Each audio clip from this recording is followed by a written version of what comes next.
I'm Pastor Chavaleh, and I'm delighted to welcome you virtually to Mount Cross this morning. I've been reading a book by Margaret Wheatley. Some people joined me in a book study earlier this year, um, uh, around her book called Who Do We Choose to Be? She's one of my very favorite authors and is really good at speaking truth and holding hope at the same time. Truth about our situation in our culture, truth about the planet, truth about our own existential crises as human beings, and also holding hope in the other hand.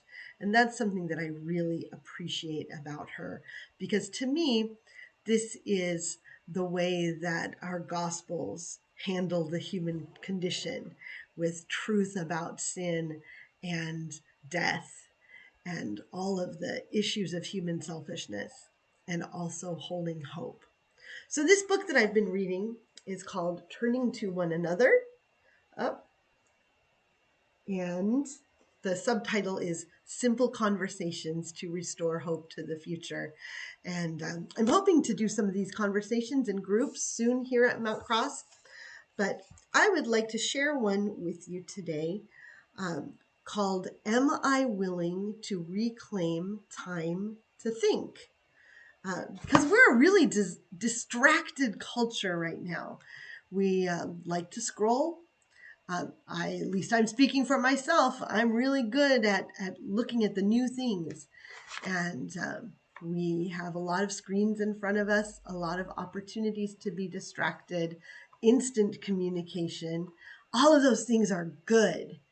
And all of them distract us from time to think and ponder and really have truthful reactions to the world and our place in it. So that is the kind of question that she's asking. And she's asking it with a measure of urgency. In fact, the opening conversation thought here is part of a poem by Rumi, and it says, "Sit down and be quiet. You are drunk, and this is the edge of the roof." There's some urgency in that image to take a moment, right?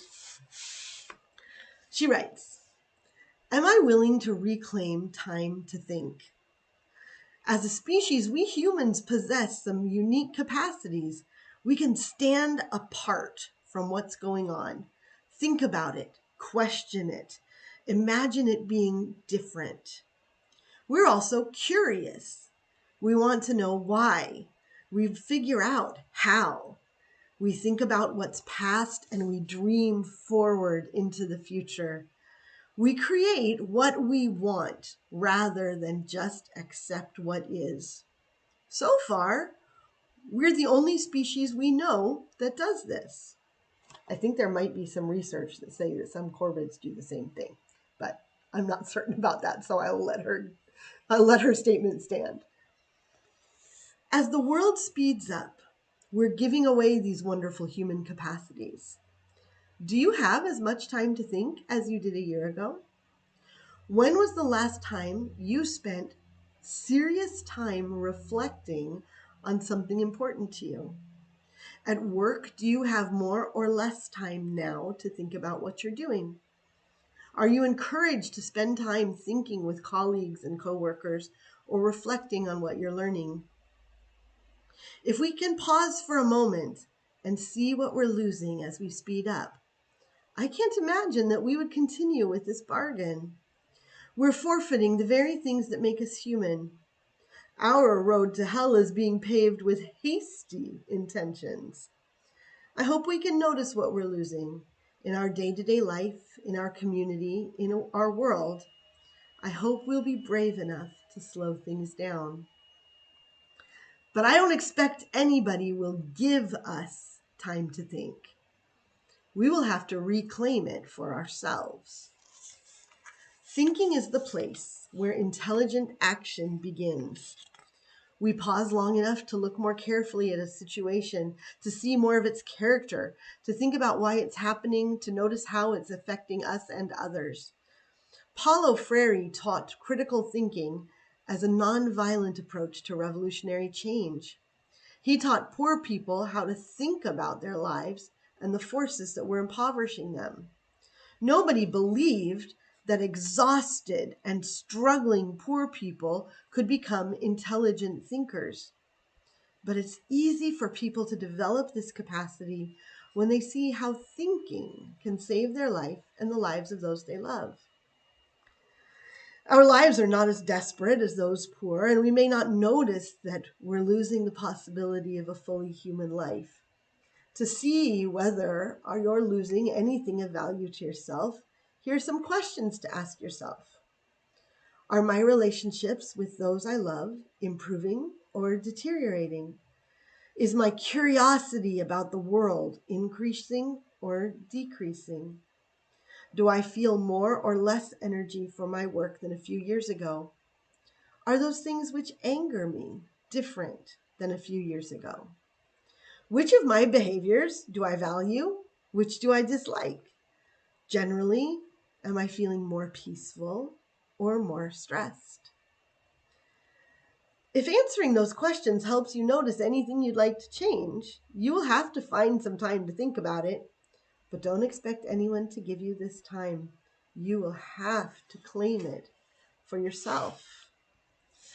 No one will give it to you because thinking is always dangerous to the status quo. Those benefiting from the present system have no interest in new ideas. In fact, thinking is a threat to them. The moment we start thinking, we'll want to change something. We'll disturb the current situation. We can't expect those few who are well served by the current reality to give us time to think. If we want anything to change, we are the ones who have to reclaim time. Thinking is not inaction. When people can think and notice what's going on, we develop ideas that we hope will improve our lives. As soon as we discover something that might work, we act.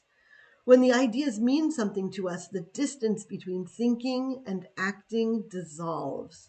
People don't hesitate to get started. They don't sit around figuring out the risks or waiting until someone else develops an implementation strategy. They just start doing. If that action doesn't work, they try something different. This might sound strange because many of us deal with organizations that can't implement anything. That's true for bureaucracies. There's a gap between ideas and actions. But this is because people don't care about the ideas. They didn't invent them. They think they won't change anything, and they won't take risks for something they don't believe in. But when it's our idea, something that might truly benefit our lives and the lives of others we care about, then we act immediately on any promising notion.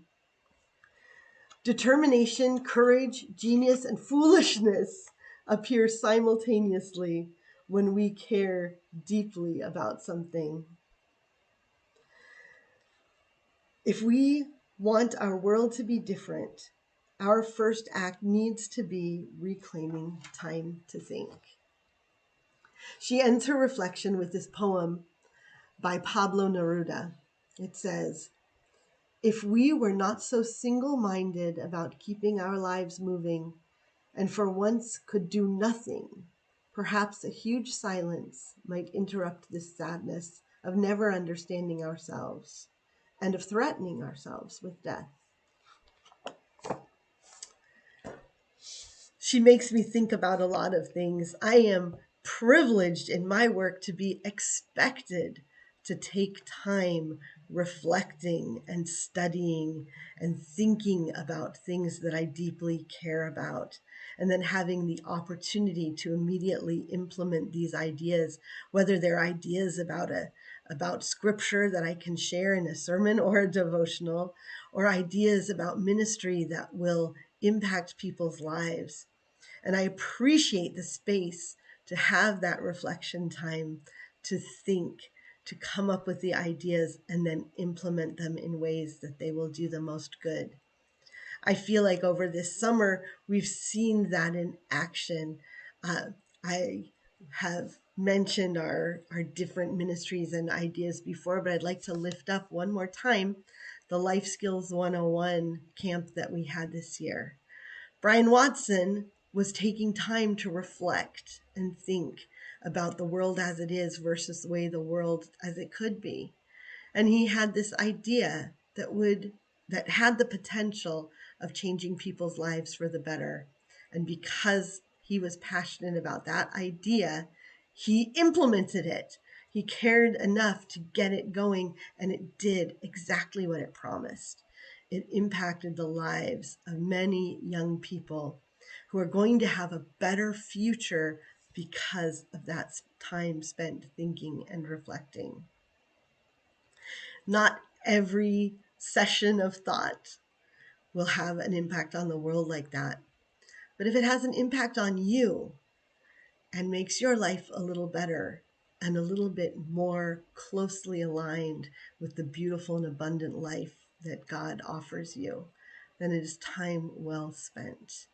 And that's my prayer for you today, that you will reclaim some time to think.